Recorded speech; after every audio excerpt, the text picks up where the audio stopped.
Vamos pôr para gravar agora. Não, Guilherme, não estava gravando. Mas tudo bem. Vou compartilhar aqui de novo.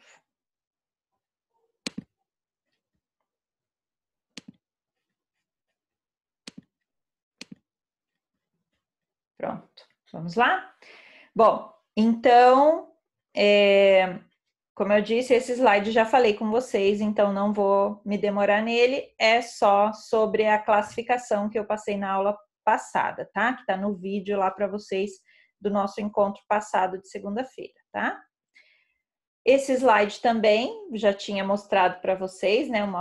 Um papelzinho lá, que traz os elementos ou as partes, né? Num contrato de mandato, o elemento subjetivo desse negócio jurídico. Então, mandante e mandatário, é importante que vocês conheçam esses nomes, né? Agora, aqui sim é importante e eu quero destacar e me demorar um pouquinho mais, porque, pessoal, essas pessoas do mandato, então, mandante, mandatário, eles podem realizar esse negócio jurídico, esse mandato, então vamos recordar, né, um pouquinho o que é o mandato, quando o mandante transfere poderes para o mandatário, para que o mandatário realize algum ato jurídico no lugar desse mandante. Então, é como se este mandante, este mandatário, estivesse realizando o ato no próprio lugar do mandante. Então, dizem que a expressão mandato, ele até advém da mão, né? De uma mão que vem, de uma mão longa que vem ali do mandante para o mandatário, como se fosse a própria mão do mandante no lugar do mandatário, né? Então, esse é o contrato de mandato, quando eu peço para alguém fazer algo em meu lugar, praticar um ato da vida civil no meu lugar, né? Essa contratação pode ser de maneira singular, quando o mandante pede para que uma pessoa realize esse ato da vida civil no seu lugar, né? Então, ele institui, ele outorga poderes para um mandatário, certo? Mas é possível também que esse negócio jurídico seja feito de maneira plural ou de maneira coletiva, quando esse mandante estabelece ou confere poderes a vários mandatários, várias pessoas ao mesmo tempo adquirem aqueles poderes para realizar aqueles atos da vida civil ou o ato da vida civil, tá? Bom, então, como eu coloquei ali no slide de vocês, mandante nomeia mais de um mandatário, quando a gente classifica ele como plural ou coletivo, mais de um mandatário para realizar os atos. Essa possibilidade vem prevista lá no 672 e vocês vão ver que a leitura, a compreensão desse artigo, ele é bem truncado, né? Por isso que eu coloquei aqui bem separadinho como é que vai se dar esse mandato coletivo, para que vocês entendam. Isso aqui, na realidade, é uma tradução para vocês do artigo 672. Então, eu vou fazer a leitura. Vocês, se estiverem aí com o Código Civil, por gentileza, façam também. Mas esse é um artigo que depois vocês vão ter que ler com calma para que vocês entendam ele na sua plenitude, tá? Daqui a pouco eu explico para vocês como que isso se dá e quais os tipos aí de mandato coletivo, tá? Por hora, vamos tentar começar a entender esse artigo 672, que ele diz assim, olha, sendo dois ou mais mandatários, então não estou tratando de mandato individual, estou tratando de mandato coletivo, de mandato plural, né? Sendo dois ou mais mandatários nomeados no mesmo instrumento, qualquer deles poderá exercer os poderes outorgados. Qualquer deles poderá exercer os poderes outorgados. Daqui a pouco a gente já vai, dentro desse slide que vocês estão vendo, identificar de que tipo ele está tratando aqui, né? De que tipo de mandato coletivo. Então, qualquer deles poderá exercer os poderes outorgados se não forem expressamente declarados conjuntos. Ou seja, se eles não puderem fazer esse ato, realizar esse ato de maneira conjunta, tá? Nem especificadamente designados para atos diferentes, que aí é outro tipo de mandato coletivo, tá? Ou subordinados a atos sucessivos, outro tipo de mandato coletivo. Se os mandatários forem declarados conjuntos, que é a primeira hipótese que ele trouxe lá no início do artigo, não terá eficácia o ato praticado sem interferência de todos, salvo havendo ratificação que retroagirá a data do ato. Vamos entender, então. Bom, quais as possibilidades, então, nós temos de mandato conjunto, de mandato coletivo? Nós temos a possibilidade de mandato conjunto, solidário, fracionário e sucessivo. Essas 4 opções são opções nas quais a gente tem um mandato coletivo, ou seja, um mandante estipula poderes, outorga poderes para várias pessoas na qualidade de mandatário. Mas como que se dá a relação entre essas pessoas, que são todas mandatárias ali daquele mandante, entre elas? É por isso que a gente tem essa classificação. Então, se esse mandato coletivo for conjunto, o que isso vai significar? Que todos os mandatários devem agir em conjunto, não gerando efeito aquele ato que não tenha a assinatura de todos os mandatários. Então, eu preciso, quando a gente faz mandato conjunto, eu vou precisar que todos eles se manifestem naquele negócio jurídico, ou seja, não bastará a assinatura de um. Se eu estabeleci 3, por exemplo, como mandatários, não bastará a assinatura de um. Eu, mandante, quero que os 3 ratifiquem o ato, certo? Então, aí a gente chama essa forma de realizar esse mandato, de estabelecer esses poderes, de mandato coletivo conjunto. Poderia ser também solidário, e aí vocês vão lembrar da solidariedade, das obrigações solidárias e dos efeitos dessa obrigação solidária no negócio jurídico, né? Que os efeitos são os mesmos aqui se o mandato é solidário.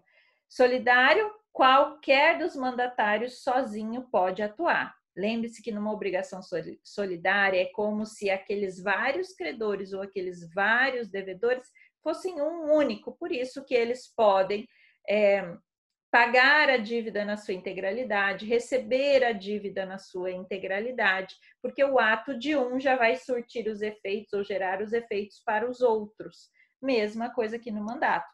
Qualquer dos mandatários sozinho pode atuar. Pessoal, vocês estão aí? Não caiu a nossa aula? Estou achando estranho ela não ter se interrompido. Deixa eu ver se vocês estão me vendo, né? Às vezes eu estou falando aqui, estamos ótimo. Beleza. Então vamos lá, vamos continuar. Então, solidário, qualquer dos mandatários pode atuar sozinho. Então, quando um mandatário, tenho 3, por exemplo, um mandatário assinou, os outros vão precisar assinar? Não, não precisa, porque ele agiu e esse agir dele já vai refletir ali para todos, tá? Esse é o efeito da solidariedade. Eu não consegui ver a última mensagem aqui que enviaram, mas eu já vejo, tá? Apagou, sumiu a telinha aqui para mim.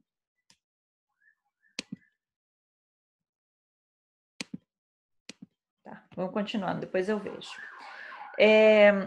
Mas ele também pode fazer esse mandato de maneira que ele seja coletivo fracionário. O que significa isso? Olhem lá. Cada mandatário tem poderes específicos para determinado ato, sendo diferentes os poderes dentre os mandatários. Então, imaginem que eu tenho 3 mandatários e eu digo assim, olha, você vai fazer a avaliação do imóvel.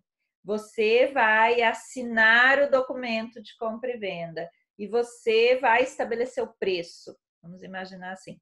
Cada mandatário, ele tem um poder específico e um não substitui o outro. Então, esse que ficou estipulado para fazer a avaliação do imóvel, ou estabelecer o preço, ele não vai poder ir lá fazer a assinatura no cartório. Ele tem um poder específico para aquilo, tá? Então, ele fracionou, naquele mesmo ato, ele fracionou aqueles poderes para que cada mandatário tivesse a sua incumbência específica, tá? Isso acontece muito quando a gente faz um mandato com poderes específicos, né? Porque eu posso fazer um mandato com poderes amplos, gerais, mas eu posso fazer mandato com poderes específicos. Então, aí eu posso instituir vários mandatários e cada um deles com uma parcela de poder para realizar aquele ato, tá? E pode ser também sucessivo. Um mandatário só atua na falta do outro, né? Há uma ordem de substituição, né? Então, quando ele é sucessivo, esse ato de um, né, só vai ser necessário na falta do outro, tá? Então, existe uma ordem. Eu digo assim: primeiro esse, segundo esse, tá? Eu, mandante, estabeleço essa ordem. Então, eu quero que este assine. Na falta deste, este não podendo assinar, o segundo, tá? Então, existe uma ordem entre eles. Tudo isso pode ser estipulado quando você faz esse contrato de mandato. Como isso vai se dar, o mandante ali que estabelece, tá? Então, esse era um ponto que eu queria destacar para vocês, porque é algo que vocês não vão encontrar em todas as doutrinas. Aqui a gente já aprofundou um pouco mais, e muitas vezes a gente, o advogado, né, muito embora aqui a gente esteja tratando de mandato consensual, não estou falando desse mandato, especificamente do mandato do advogado, tá, pessoal? Porque vocês vão ver que tem lá no Código de Processo Civil regramentos específicos, que provavelmente o professor de processo civil vai passar para vocês. Então, eu estou falando aqui de negócio civil, né? Feito com essa celebração de mandato. Mas, muito embora a gente não esteja tratando desse mandato do advogado, é comum que nem ele saiba que ele possa fazer um mandato assim, né? Dessa maneira. E as partes acabam não fazendo porque não conhecem, nos negócios civis mesmo, né? Então, é importante que vocês conheçam, né? Quem sabe um dia seja útil aí para vocês na vida de vocês, né? Na vida profissional. Bom, esse slide também eu já comentei com vocês. Esse aqui foi o objeto da minha fala com vocês na aula passada, que foi a nossa primeira aula, então, depois da prova, que eu comecei a falar sobre mandato, tá? Então, aqui tem os tópicos todos que eu fui abordando. Então, quem quiser também, depois, ou faz um print da tela, ou depois volta na aula gravada e copia lá no seu caderno esses temas que já foram tratados. Então, eu não vou falar novamente sobre eles, tá? Só aquilo no que a gente precisar dar sequência no conteúdo, tá? Aqui, pessoal, gostaria que vocês prestassem bem a atenção, porque esse ponto aqui é bem importante, tá? Contrato de mandato é uma coisa. Ele gera alguns efeitos e se realiza por meio de alguns instrumentos que eu trouxe aqui nesse slide, que são outras coisas diferentes. Mas é muito, mas muito comum que o aluno ele confunda o contrato de mandato com a representação e com a procuração, tá? Então, eu fiz esse slide para deixar bem claro para vocês que são coisas diferentes. Bom, quando mandante, vocês estão vendo ali a menininha, né? Mandante, mandatário, manifestam vontade, faz nascer o vínculo de natureza obrigacional entre eles, ali nasceu o contrato de mandato, né? Que, como a gente já falou na aula passada, pode ser expresso, pode ser tácito, pode ser verbal, pode ser escrito ou não, né? Esse contrato de mandato, então, não implica necessariamente num documento escrito, né? O acordo de vontade entre eles nasceu da manifestação de consentimento, de aquiescência, né? Entre eles. Até aí tudo bem, você já sabe. Bom, celebrado esse contrato de mandato, ou seja, quando houve a convergência de vontade para a celebração deste contrato, nasce ou se gera, é gerado a partir do momento deste contrato de mandato, gera tem como efeito a representação, o Instituto Civil da Representação, que é um instituto que vocês já estudaram, devem ter estudado nos anos anteriores aí, e que vocês conhecem, né? Eu falei um pouquinho na aula passada, por exemplo, da situação dos genitores, dos pais que representam os filhos, né? Por exemplo, nos atos da vida civil. Ou vocês já devem ter visto lá aquela mãe que entra com uma ação judicial representando o filho, ou seja, na realidade é o próprio filho, é o próprio direito do filho que está em questão, mas é a mãe que o representa, né? E essa representação é uma representação que a própria lei determina, no exemplo que eu dei aí da mãe e do filho, né? Quando, pela manifestação de vontade das partes, as pessoas celebram este contrato, elas têm como efeito automático a representação, ou seja, aquele mandatário passa a ser representante daquele mandante. Então, isso é uma coisa, o contrato é uma coisa, a representação é o efeito da celebração deste contrato, não é a mesma coisa, tá? E uma terceira situação que vocês têm que identificar é como é que mandante e mandatário, a partir do momento que eles celebraram esse negócio jurídico, como é que eles vão instrumentalizar, como é que eles vão externalizar esse contrato de mandato, para que se produza, digamos assim, uma prova, né? Para que eu externalize isso, eu preciso de uma procuração. Então, a procuração é o documento que eu, mandatário, né, vou me utilizar, ou o mandante vai se utilizar para demonstrar que, de fato, um contrato foi feito. Um contrato de mandato. Então, sempre que eu tenho uma procuração, um contrato de mandato foi celebrado previamente, tá? Não significa dizer que quando eu tenho um contrato de mandato, obrigatoriamente eu tenho uma procuração. Deveria ter, né? Na grande maioria das vezes, é necessário que você tenha este documento em mãos para você fazer prova dos poderes que você tem, né? Mas não necessariamente. A gente poderia ter um contrato de mandato sem que eu tivesse uma procuração, ou que depois de feito esse contrato de mandato eu já desistisse dele, tanto havendo renúncia ou, enfim, desistência ali de ambas as partes, e aí a gente nem chega a fazer a procuração, tá? Mas necessariamente quando eu fiz procuração, né, quando o mandatário tem uma procuração, significa que anteriormente foi celebrado um contrato de mandato com ele. Então, entendam que são coisas diferentes. Eu posso ter um contrato de mandato, inclusive escrito, né? E depois uma procuração, aí necessariamente ela tem que ser escrita, né? Para que eu possa demonstrar esse direito que foi conferido ao mandatário, certo? Então, lembre-se, são coisas diferentes. Contrato de mandato, representação e procuração são coisas diferentes, tá?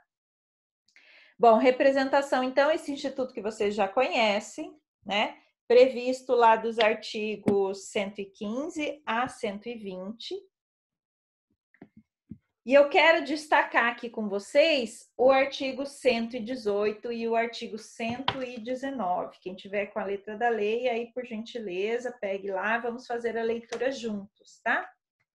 Acompanhem lá. Artigo 118 nos diz assim: o representante é obrigado a provar às pessoas com quem tratar em nome do representado, que aqui é o mandatário, né? A sua qualidade e a extensão de seus poderes, sob pena de não fazendo, responder pelos atos que a este excederem. Veja, o representante, então o mandatário, né, é obrigado a provar às pessoas com quem tratar em nome do representante sua qualidade e extensão de seus poderes. Ele tem que provar. Como é que ele vai provar que ele é representante? Por meio da procuração. Esse é o instrumento que vai produzir essa prova necessária, tá? Nossa, estou achando incrível não ter caído a nossa sessão aqui. Que beleza, né? Tô achando estranho, mas tudo bem, vamos continuando. Eu acho que às vezes elas devem... Bom, não sei. Depois eu vou ver o que aconteceu. Pessoal, então a prova é feita por meio dessa procuração, tá? Outro ponto que eu quero destacar com vocês é o artigo 119. Diz assim: é anulável o negócio concluído pelo representante em conflito de interesses com o representado. É anulável. Vejam que eu gosto sempre de destacar para vocês aqueles artigos do Código Civil que eles trazem alguma determinação implícita ou uma decorrência implícita do princípio da boa-fé. Já falei várias vezes para vocês isso, né? Esse aqui é mais um deles. Olha só, então ele diz que é anulável esse negócio concluído pelo representante em conflito de interesses com o representado. Então, quando o mandatário age em conflito de interesse ou de maneira contrária ao interesse daquele mandante, esse negócio jurídico vai ser anulável, tá? Quando, se tal fato era ou devia ser do conhecimento de quem com aquele de quem com aquele tratou, ou seja, daquele terceiro que está fazendo aquele negócio jurídico com o mandatário no lugar do mandante. Então, quando aquele terceiro que está realizando o negócio jurídico era ou devia ser do conhecimento dele, né, que esse negócio jurídico está em desconformidade com a vontade do mandante, aí neste caso esse negócio jurídico vai ser anulável. Não é nulo, né, mas é anulável, ou seja, admite então essa possibilidade de anulação, tá? Então, por óbvio que há aqui, né, o princípio da boa-fé implícito por trás dessa possibilidade de anulação, né? Exatamente porque aquele terceiro, sabendo que ele está fazendo um negócio jurídico mandatário em confronto com o interesse do mandante, por óbvio que eles podem estar ali num conluio ou de má-fé. Por isso, então, que esse negócio jurídico é anulável, né? E o parágrafo único traz lá um prazo, né, de 180 dias a contar da conclusão do negócio ou da cessação da incapacidade, o prazo de decadência para pleitear a anulação. Então, 180 dias esse prazo, tá? Então, eu gosto de destacar esses artigos que a boa-fé vem assim bem enfatizada ali para vocês, né? A punição que o legislador traz para o negócio jurídico quando a boa-fé é afrontada, né? Essa procuração, então, como está aqui no slide de vocês, é exatamente esse instrumento, né? Esse documento necessário para que você possa fazer prova dessa transferência de poderes, né? E aqui eu coloquei, quem transfere esses poderes é o outorgado, né? Em nome da outra pessoa, que é o outorgante.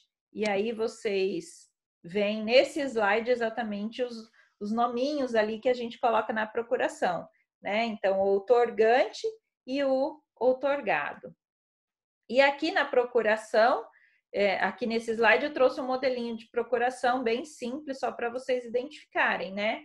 Então, o outorgante diz lá que está celebrando um negócio de uma procuração, um negócio não, né? Fazendo um documento que é uma procuração, a quem? João da Silva, né? Ele, o João da Silva, que vai representar a Eloá, né? E aqui ela colocou para fins específicos, né? Para fins de efetivar uma matrícula. Data e assinatura, bem simples, né? A procuração que vocês que estiverem lá no núcleo de prática jurídica já devem conhecer bem, né? Como é que a gente faz. Então, você deve fazer o contrato de mandato e, além disso, a procuração. É a procuração que vai fazer prova do contrato de mandato que foi celebrado previamente, tá bom? Aqui eu trouxe um slide para vocês com relação à possibilidade de subestabelecimento e eu já vou falar dele, eu já volto nesse slide, tá? Agora nós começamos a tratar sobre os deveres. Deixa eu ver aqui como é que está o nosso tempo. Sobre os deveres do mandatário e deveres do mandante. Pessoal, até que horas mesmo a nossa aula? Acho que é 10h40, 10h50, né? Não lembro certinho.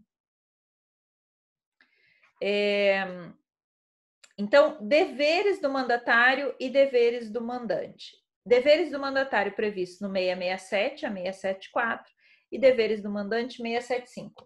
Além desses artigos previstos aí, nós temos mais alguns, tá? Então, eu vou querer que vocês acrescentem, se forem fazer alguma anotação no caderno de vocês, por gentileza, acrescentem lá nos deveres do mandatário. Eu vou dizer para vocês qual. Nos deveres do mandatário, 667 a 674, acrescentem o 665. Também é um dever do mandatário, tá? Que eu já vou explicar para vocês. Além disso, o mandatário tem alguns direitos, tá? Os que estão previstos lá nos deveres do mandante são, a contrário senso, direitos do mandatário, tá? Além desse, eu cito para vocês o artigo 664. Também é um direito do mandatário, tá? Então, vamos começar a fazer esse estudo aqui dessas obrigações ou deveres, né, do mandatário primeiro, então. Primeira coisa que eu quero explicar para vocês, então, é o 665, tá? Diz assim, olha, o mandatário que exceder os poderes do mandato ou proceder contra eles, será considerado mero gestor de negócio enquanto o mandante lhe não ratificar os atos. Bom, primeira coisa que a gente precisa observar, né? Em regra, quando a gente faz um contrato de mandato, a gente faz ele previamente a um outro negócio jurídico. Então, ele é preparatório de um outro negócio jurídico. Então, eu digo assim, olha, quero transferir a casa, vendi a casa, quero transferi-la. Entretanto, não vou estar lá na cidade, não posso ir lá, vou passar um mandato para que o José da Silva faça a assinatura de transferência no meu lugar. Então, eu faço o contrato de mandato previamente preparando para a celebração de um outro negócio jurídico. Em regra, a gente faz isso e é uma das principais funções do mandato, né? Essa preparação prévia. Entretanto, é possível que a gente faça um mandato posterior a um outro ato ou a um próprio negócio jurídico que já foi celebrado. Então, alguém vai lá e pratica um ato no meu lugar, diz para mim em meu nome alguma coisa, celebra um contrato em meu nome, por exemplo, e espera a minha ratificação, ou seja, a minha concordância. Se eu depois digo, não, de fato, essa pessoa vendeu bem no meu lugar, essa pessoa declarou vontade no meu lugar, essa pessoa se manifestou no meu lugar como se eu fosse, de fato, eu concordo com o que ela fez, ou seja, eu ratifico aquela ação. Se eu ratificar, tranquilo, e eu posso aí celebrar o contrato de mandato posterior ao ato principal, tá? Então, vamos ler de novo e entender um pouquinho mais desse artigo. O mandatário que excede os poderes do mandato ou proceder contra esses poderes do mandato, né, será considerado mero gestor de negócio, enquanto o mandante lhe não ratificar os atos. Se o mandante ratifica aquele ato que foi feito excedendo os poderes do mandato, ou feito até contra os poderes que são conferidos para aquela pessoa, se depois o mandante vai e ratifica, beleza, tudo certo, não há problema. Entretanto, se ele não ratificar, a qualidade daquele mandatário naquele negócio jurídico vai mudar. Ele não vai estar mais respondendo isso como mandatário, mas como mero gestor de negócio. Quando o legislador fala isso, né, traz essa expressão, gestor de negócios, ele está se referindo, gente, a um outro tipo de contrato que pode ser celebrado entre as partes, que é o contrato de gestão de negócios, tá? Então, esse contrato ele está previsto a partir do artigo 861. Convido vocês a fazer a leitura lá desse artigo, tá? mas significaria, só para vocês terem um exemplo de um dos efeitos, que esse terceiro que fez esse negócio jurídico, que tinha como objeto lá algo além do que o mandatário tinha poderes para exercer em nome do mandante, esse terceiro vai cobrar tudo que foi acordado, não do mandante, mas sim do próprio mandatário. É o mandatário que se torna responsável, porque ele não está agindo em nome do mandante, né? Se ele excedeu os limites do que ele podia realizar no mandato, aí o excesso ele já está agindo em nome próprio. E é ele, então, que arca com essa responsabilidade, certo? Então, por isso que eu disse a vocês que o 665, ele também traz uma obrigação do mandatário, tá? Ele, quando ele agir em excesso, ele que vai responder, tudo bem? Deixa eu voltar nesse slide, que aqui no 667, o legislador inicia esse artigo falando do subestabelecimento. Quais são os efeitos do subestabelecimento? Bom, primeira coisa que vocês precisam identificar, né? Mandante passa poderes para mandatário. Lembrem-se que eu falei na aula passada que o mandato, ele é um contrato baseado na fidúcia por excelência, né? Ninguém confere mandato a alguém se não tiver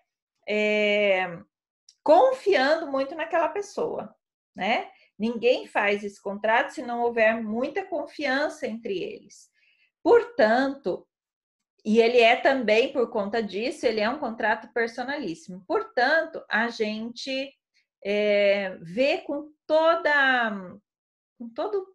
todo cuidado essa possibilidade do mandatário subestabelecer poderes, ou seja, outorgar poderes a uma terceira pessoa que não aquela que o próprio mandante outorgou poderes, que é o mandatário, né? Então, o mandante outorga poderes para o mandatário porque ele confia no mandatário, né? Se esse mandatário vai confiar também numa terceira pessoa para subestabelecer, para outorgar esses poderes para um subestabelecido, quais seriam os efeitos desse subestabelecimento, né? Em que medida esse mandatário continua responsável ou não por aqueles atos praticados pelo subestabelecido. E aqui é que a gente encontra as determinações, o objeto aí de cuidado do 667, tá? Pessoal, vocês estão aí, estão me ouvindo? Não caiu a nossa chamada ainda?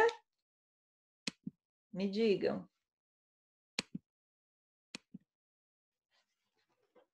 Estão aqui? Não vejo, mas ouço.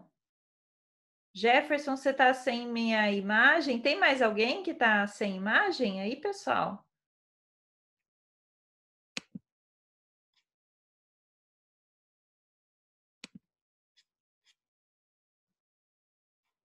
Nossa, o que aconteceu?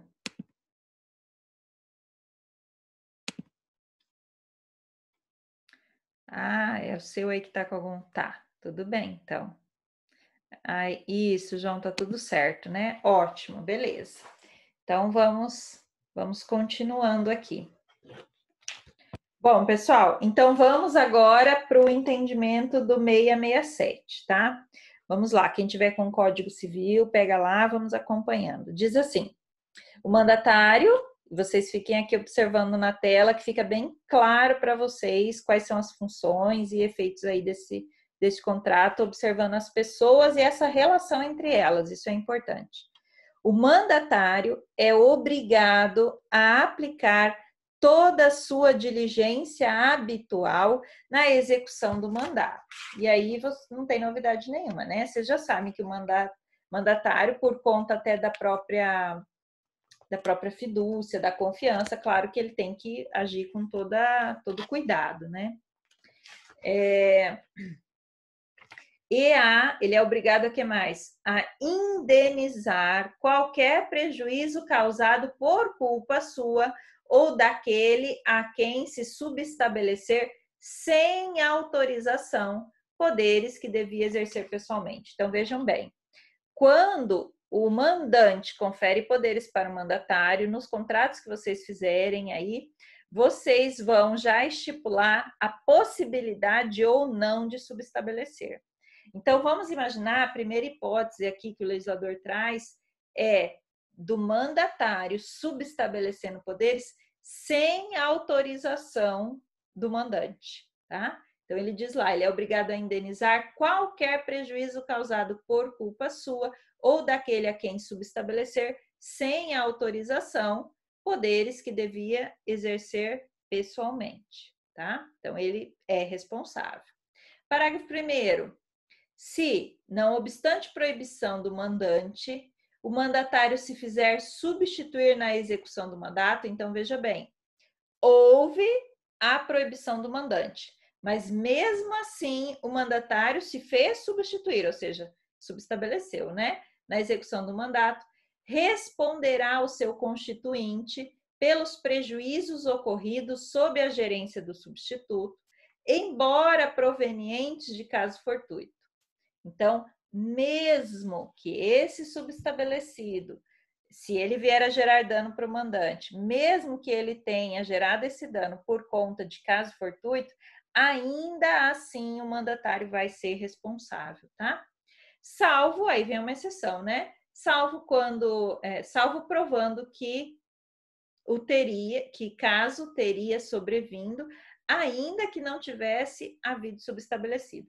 Então, a única maneira desse mandatário não se responsabilizar por um dano advindo por força lá de um caso fortuito, quando o subestabelecido estava agindo em nome dele, é se esse dano adviria, mesmo que o mandatário, realizando o mesmo ato, também fosse sofrer o mesmo caso fortuito, tá? Então, se mesmo que o mandatário não tivesse subestabelecido, ele também sofreria aquele caso fortuito, aí, neste caso, ele vai se eximir. Caso contrário, ele responde pelo ato do subestabelecido que gerou dano, mesmo que venha de caso fortuito. Tudo bem? Parágrafo 2º, vamos lá. Havendo poderes de subestabelecer, então aqui a segunda situação, diferente da primeira. Lá a gente não tinha autorização do mandante para subestabelecer. Aqui na segunda a gente tem autorização.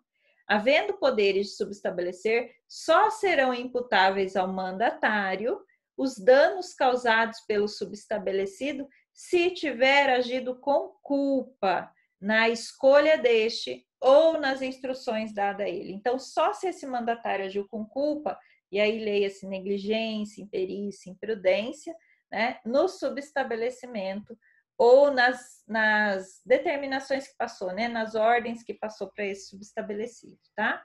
Aí, neste caso, ele teria que indenizar também, se for demonstrada a culpa.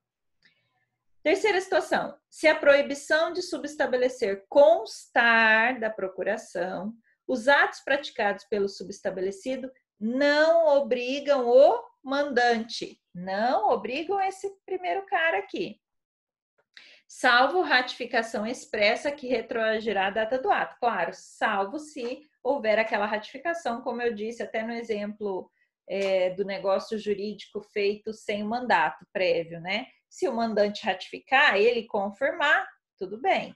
Mas se não, aí os atos praticados por esse subestabelecido não vão obrigar esse mandante. Essa aqui é a regra, né? Parágrafo 4º. Sendo omissa a procuração quanto ao subestabelecimento, então veja, estamos tratando de uma situação em que, primeiro, proibiu o subestabelecimento. O mandante disse, não quero que subestabeleça. Segundo, ele autoriza o subestabelecimento. Terceira situação, ele não fala nada. Nem autoriza, nem desautoriza, ou seja, não consta no contrato celebrado entre eles nenhuma possibilidade, tá? Não vejo um app para... Minha Siri aqui.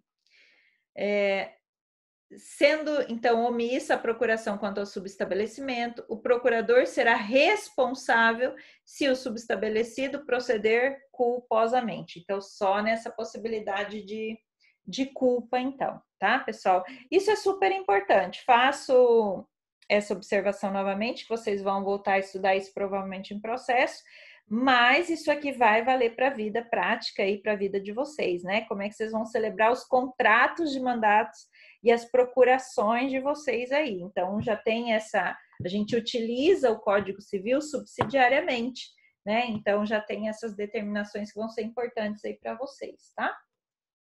O que mais que é muito, muito, muito importante aqui que eu gostaria de destacar, que o nosso tempo já está acabando, né?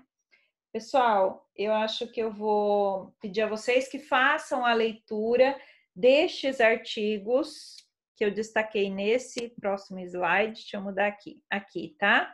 Anotem aí no caderno de vocês, façam essas leituras. Na próxima aula, a gente continua dos deveres do mandante, tá? Deixa eu ver se eu destaco mais algum. O 672 nós já trabalhamos lá naquelas possibilidades de mandato coletivo, né? Imagino que os outros vão ser tranquilos. O 668, ele diz, é bem óbvio, né? Olha só, o mandatário é obrigado a dar contas de sua gerência. Essa é a função do mandatário, né? Se ele assume poderes, ele tem que prestar contas, né?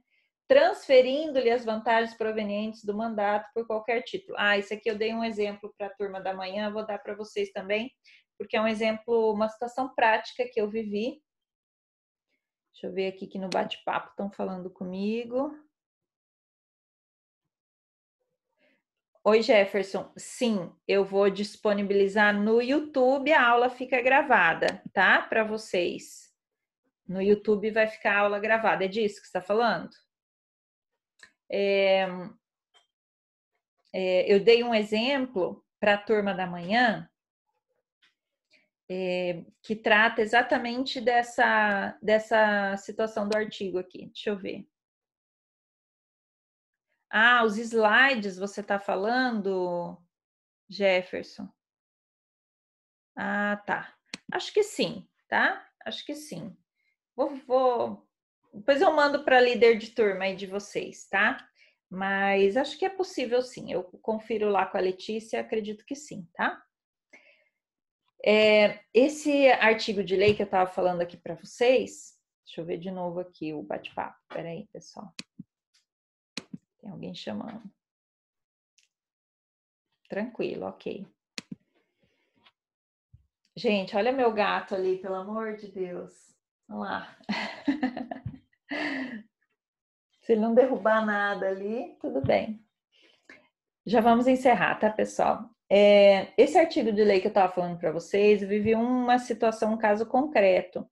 Um engenheiro civil se tornou mandatário do dono da obra, que é mandante, né? E pediu a ele que ele fizesse as compras da obra, né? Para manutenção da obra dele. Então tinha que comprar tijolo, tinha que comprar, sei lá, acabamento, terra, enfim. Ele ia comprando. E quando esse mandatário ele recebe qualquer benefício decorrente desse ato jurídico que ele celebrou em nome do mandante, qualquer benefício, na realidade, é para o mandante, porque ele está agindo em nome do mandante, ele não está agindo em nome próprio, né? E esse profissional, ele recebeu brindes, recebeu prêmios, assim, coisas, pelas compras altas que ele estava fazendo lá, e ele recebeu brindes em troca, assim, como um presente por ele ter feito aquelas compras naquela loja, né, de valores altos. Esse presente, necessariamente, pelas regras do mandato, deveria ser direcionado para o mandante, porque quem, na realidade, estava celebrando a compra não era o mandatário, não era o engenheiro, era o dono da obra, certo? Por isso, então, houve uma ação de reparação, porque aquele mandatário ficava para ele com aqueles brindes, com aqueles presentes, né? Então, olha só, o mandatário é obrigado a dar contas da sua gerência ao mandante, então prestar contas, né? Transferindo-lhe as vantagens provenientes do mandato por qualquer título que seja, certo, pessoal? Mais uma vez a gente vê aqui o princípio da boa-fé, né? Quando o mandatário fica com algo que ele recebeu por ter feito a compra em nome do outro, é uma atitude que, no mínimo, vai contra a boa-fé, né? O que ele recebeu, ele deveria ter dado para o mandante, que era dele, na realidade, certo? Então, queria só destacar mais esse artigo, a gente não tem mais tempo aqui para continuar conversando. Eu espero que vocês tenham gostado mais desse formato, muito embora eu aqui ainda esteja me adaptando a ele, né? Eu tô meio presa aqui, gosto meio que de falar andando aqui, mas enfim, já está melhor do que as nossas aulas gravadas, né? Então já estamos caminhando aí para melhorar a nossa metodologia. Fico feliz que vocês estejam aqui, muito embora vocês estejam escondidos, né? Vou tirar aqui o compartilhamento da tela. Muito embora eu não possa vê-los aí, né? Na próxima vez eu não quero essas telinhas aqui, não. Quero todo mundo aí dando um oi e um tchau, tá? Mas acho que já está bem melhor aqui, bem bacana o nosso sistema de aula. Eu espero que vocês tenham gostado, tá? E vou aguardá-los então na nossa próxima aula, tá bom? Vou disponibilizar a aula então no YouTube, avisem os colegas que talvez não puderam ter assistido agora, né? E vou ver se é possível disponibilizar os slides também, tá bom? Para todos vocês, certo? Vocês querem perguntar alguma coisa, pessoal? Abram aí o microfone para perguntar, me digam oi pelo menos, ou tchau, antes da gente se despedir. Ou mandem aqui alguma coisinha no bate-papo, tá bom? Certo? Então tá bom, pessoal, eu vou me despedir de vocês, agradeço aí a atenção de todos vocês e o Iago, Vinícius, obrigada a vocês, tá? Espero encontrá-los em breve pessoalmente, né? Mas enquanto isso a gente continua por aqui e fiquem todos com Deus e com muita saúde, tá bom? Até mais, até a próxima.